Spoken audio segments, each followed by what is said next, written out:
হয়ে গেছে গা এখন কি কোন আপনারা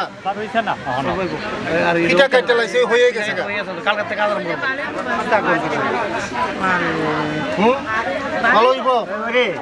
এখন মানে কাদার মধ্যে হাতম লাগতো না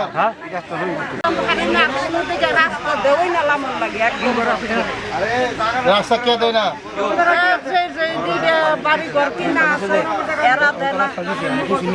রাস্তা দিছে পিচ রাস্তা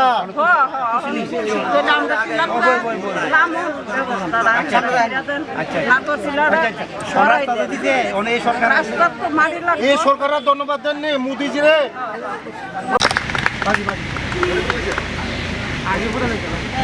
নাই আজকে একটা অত্যন্ত খুশির দিন কেন খুশির দিন দীর্ঘদিনের চাকমাঘাটের সিআরপিএফ ক্যাম্পের সামনে এখানের লোকাল পাবলিকের অনেক ডিমান্ড ছিল যে একটা রাস্তার জন্য অনেক আন্দোলন করেছে তারা দীর্ঘ 35 বছর অনেক আন্দোলন করেছে কিন্তু রাস্তার কোনো হয়নি আজকে আমরা 1,13,65,000 টাকা স্যাংশন করে ওয়ার্ক অর্ডার হয়েছে আমার সঙ্গে আছে ইঞ্জিনিয়ার বাবুরা এবং এই গ্রামের প্রধান মেম্বার সমস্ত জনগণ আছে আজকে তারা খুশি এই রাস্তা পাওয়ার জন্য কারণ অনেক স্বপ্ন দেখেছে আজকে বাস্তবায়ন হয়েছে আমাদের দেশের যশস্বী প্রধানমন্ত্রী নরেন্দ্র মোদীজিকে আমি ধন্যবাদ জানাই এবং আমাদের রাজ্যের জনপ্রিয় মুখ্যমন্ত্রীকেও ধন্যবাদ জানাই কারণ ওদের নেতৃত্বে যেভাবে ডেভেলপমেন্ট হচ্ছে এক ভারত শ্রেষ্ঠ ভারত বিকশিত ভারত এবং এক ত্রিপুরা শ্রেষ্ঠ ত্রিপুরা বিকশিত ত্রিপুরা করার জন্য আমরা যে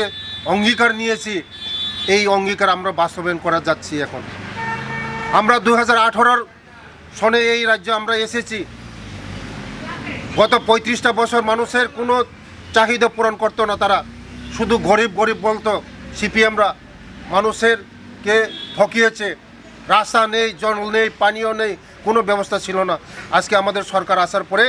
আমাদের রাজ্যের জনপ্রিয় মুখ্যমন্ত্রীর নেতৃত্বে যেভাবে ডেভেলপমেন্ট হচ্ছে আপনারা সবাই জানেন আপনারা সব মিডিয়ারা জানেন যে সারা ত্রিপুরার মধ্যে একটা ন্যাশনাল হাইওয়ে ছিল আজকে কয়টা হাইওয়ে তার জন্য মুখ্যমন্ত্রীকে আমি ধন্যবাদ জানাই ওনার নেতৃত্বে যেভাবে ডেভেলপমেন্ট হচ্ছে সমস্ত সারা ত্রিপুরা রাজ্যের মধ্যে বিকশিত ভারত বিকশিত ত্রিপুরা শ্রেষ্ঠ ত্রিপুরা করার জন্য আমরা অঙ্গীকার করছি আগামী দিন সমস্ত রাস্তাঘাট পানীয় জল মানুষের যে চাহিদাগুলি আমরা সমস্ত পূরণ করব তাই আসুন আমরা নরেন্দ্র মোদীজির হাতকে আমরা শক্তিশালী করে এবং আমাদের রাজ্যের জনপ্রিয় মুখ্যমন্ত্রী প্রফেসর ডক্টর মানিক স্যারজি হাতকেও আমরা শক্তিশালী করব তাই আগামী দিন সবাই একসঙ্গে মিলে